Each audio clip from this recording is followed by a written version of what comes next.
Hey guys, what's up? I'm CJ and welcome back to my galaxy. Today we're talking about The Hunger Games hot takes. Now the hot takes I'm going to be saying in this video are fairly tame, and I have seen some people comment and making the same comments on social media about these particular hot takes in the past. But if this video is received well, then I will tell you my hot takes. I'll make like a little second sequel video to this. And I'll tell you the hot takes that I think will actually start riots in my comment section and cause huge arguments, because I do have a couple that I think people will be very angry at.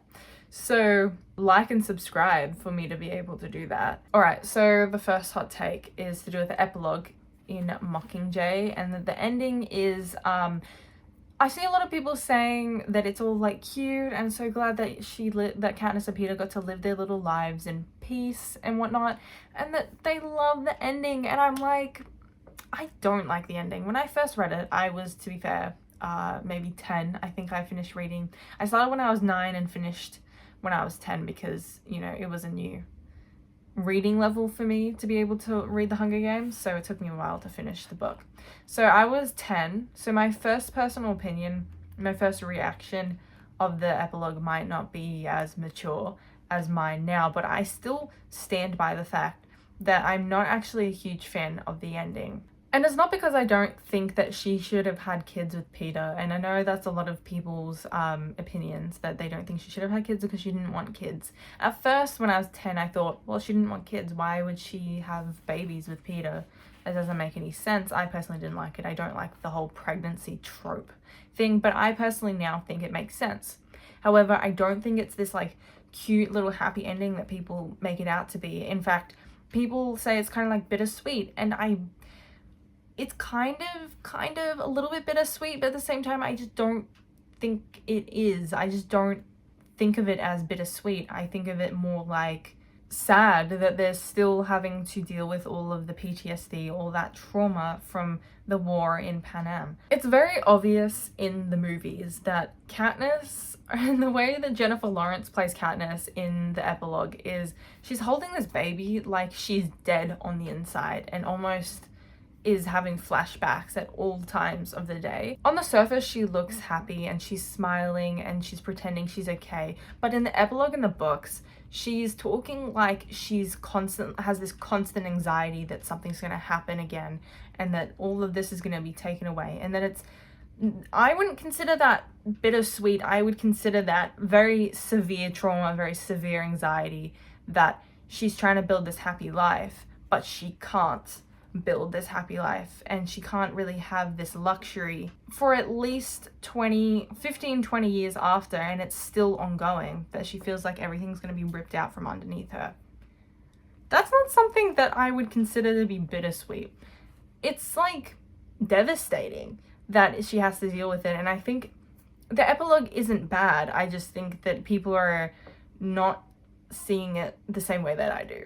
I think the epilogue is really good and it fits with the rest of the story, but it's not this happy ending, and it's not even really bittersweet, in my personal opinion. One scene that absolutely frustrates me in the movies, and that is also in the books, but every time I watch the movies, I'm like yelling at the screen, like, run, just don't do that, is when Katniss kisses Peter in Mockingjay, when they're running from the Mutts. Right after Finnick dies, they're all running and everyone's dying and they're trying to escape the capital and all their soldiers and peacekeepers and whatnot. Katniss kisses Peter, and every time I watch it and I'm like, this is just not the time or the place, because it's supposed to be a callback to when Peter and Katniss, like, Katniss says, Peter, can you stay with me? And Peter says, always. And then Katniss says, in this moment, stay with me. And he says, always, again, after their kiss. First of all, the boy's going through a lot of trauma. And I feel like there are other ways to have gotten Peter to get up and run, because he was having like an episode, because like one of his hijacking episodes. And I feel like kissing him was not the solution to that. And I just, time and place, Katniss, time and place, you little teenagers. My God. And maybe that's just the adult in me now, like I've grown up and I'm like, That's incorrect. Within the Hunger Games fandom, something I hear a lot of debate about is whether or not Snow and Lucy Gray were in love. Did they actually like each other and whatnot? My hot take is no. I don't know if this one's really a hot take, but my answer to Snow being in love with Lucy Gray is absolutely not. And not to mention, I sincerely believe Lucy Gray was using Snow as a rebound. I'm sorry that you guys think it was a love story. It was not a love story. It was more like maybe a tragedy.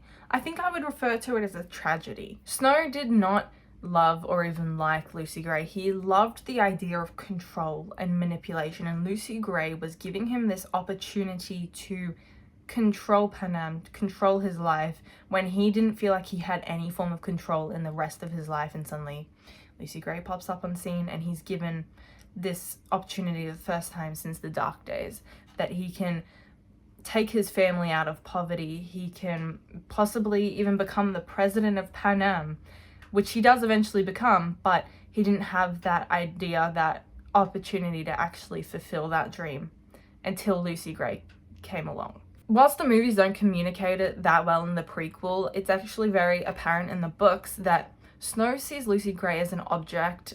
He's trying to convince himself in his mind as well that Lucy Gray isn't district, so he can explain away his doubts and his prejudice towards the districts and his love for Lucy Gray. But at the same time, when he's explaining away the district in her, he's still explaining that there is district in her because she's still like this feral little district girl, that there's a very fine line between her being civilized and her going and possibly killing Snow and being very dangerous and being very uncivilized. Lucy Gray kind of was just the easy way out, and by the time he got to District 12 and was exiled from the capital, Lucy Gray was the last opportunity. She was the option that he was settling for. And the reason that he could so easily try and kill Lucy Gray at the end was because he didn't actually care for her. He cared for the control, and once he lost that control in District 12, he didn't care anymore. He didn't actually like her. That's my hot take. I'm sorry once again for those of you who believe it's a love story, but surely not by now.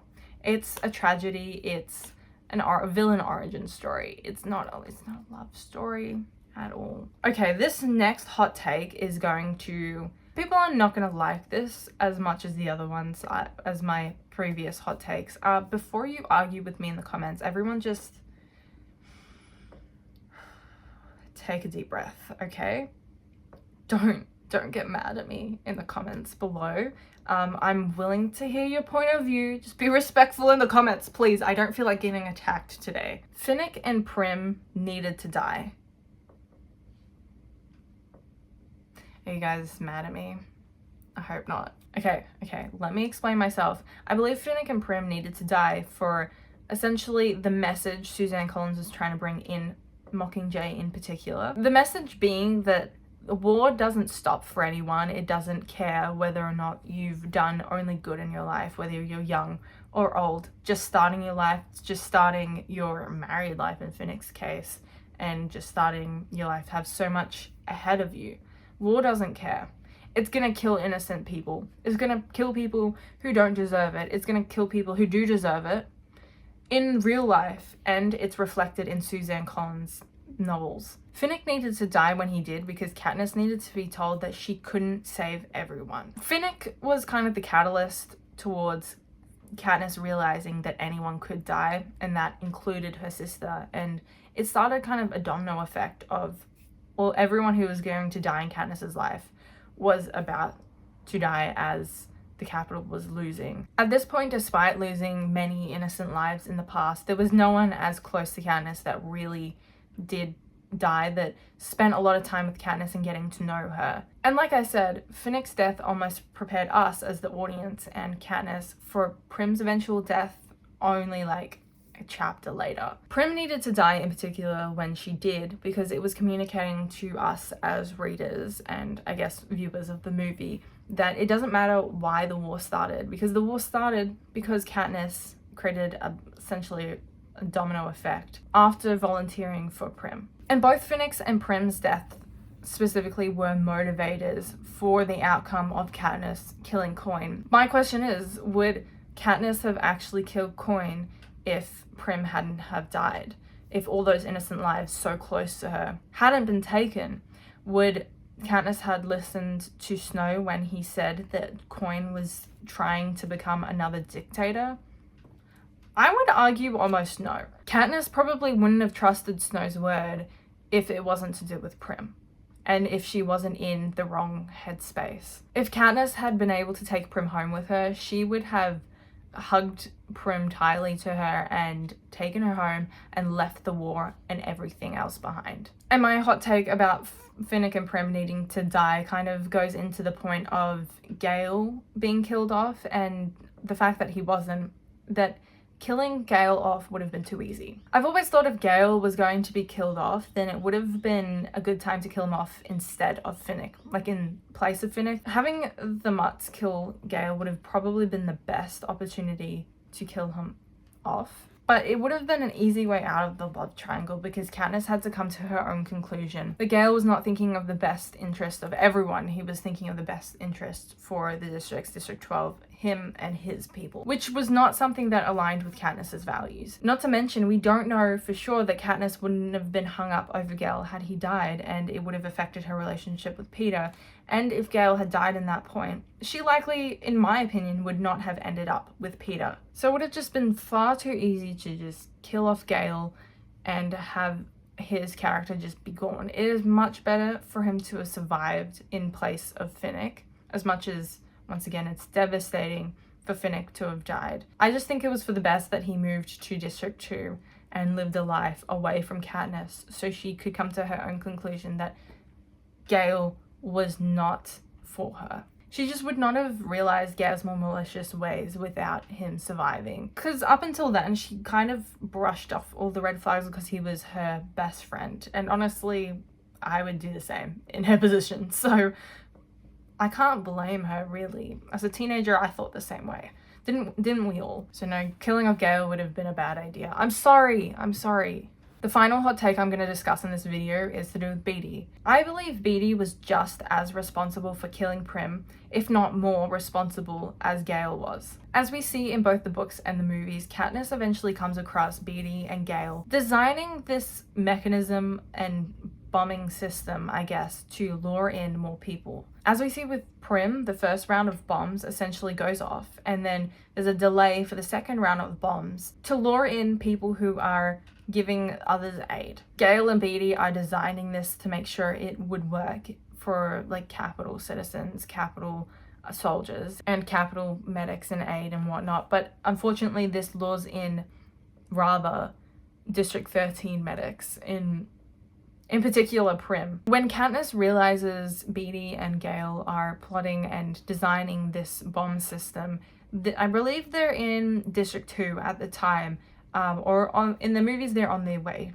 to District 2. She states to Beetee and Gail that it's no different than the Capitol, that they are just the same and they don't care about life. Gail argues essentially that since the Capitol is acting that way, shouldn't they act that way to win the war? That it doesn't really, he implies that he doesn't really care about innocent life, and Katniss gets really mad at this. What I found odd, but at the same time kind of do understand, is that she doesn't tell Beetee that this is a bad thing. She doesn't blame Beetee, she blames mostly Gail. She obviously does that because she's a lot closer to Gail and she expects more from him. But as readers, a lot of people blame Gail for this as well, because that's what Katniss is doing. Whereas I think we should be putting more blame as an audience and as readers and as watchers of the movie, we should be putting more blame on Beetee. So if we want to hate on Gail, which of course I'm always going to argue for Gail hate, Gail slander, I hate Gail for more reasons than him killing Prim. We should be blaming Beetee for it as well though.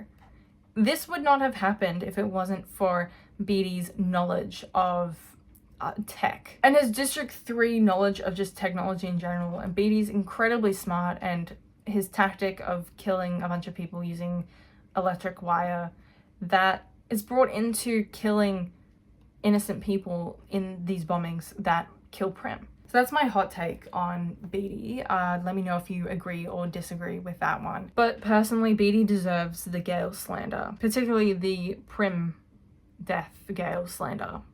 I don't know if that makes sense. That makes sense in my head. Gail did a lot of bad things leading up to Prim dying, so obviously Katniss puts a lot of blame on Gail. But I'm just saying, just because Katniss only really blames Gail doesn't mean we shouldn't just blame Gail as well. We should be blaming Beatty. And probably a little bit of Coin as well, because she's the one who likely said to send out the bombs. Anyways, guys, that is it for today's videos. If you would like to see more hot takes, specifically hot takes that people will hate me for and will cause arguments in the comment section, please let me know in the comment section down below. I would love to hear what you guys also think about the hot takes that I stated in this video. You can also tell me whether or not you want more videos like this by liking and subscribing to this channel. I'm currently trying to hit 1,000 subscribers. Once again, guys, I hope you enjoyed this video, but I've been CJ, and I'll see you guys in the next video. Bye!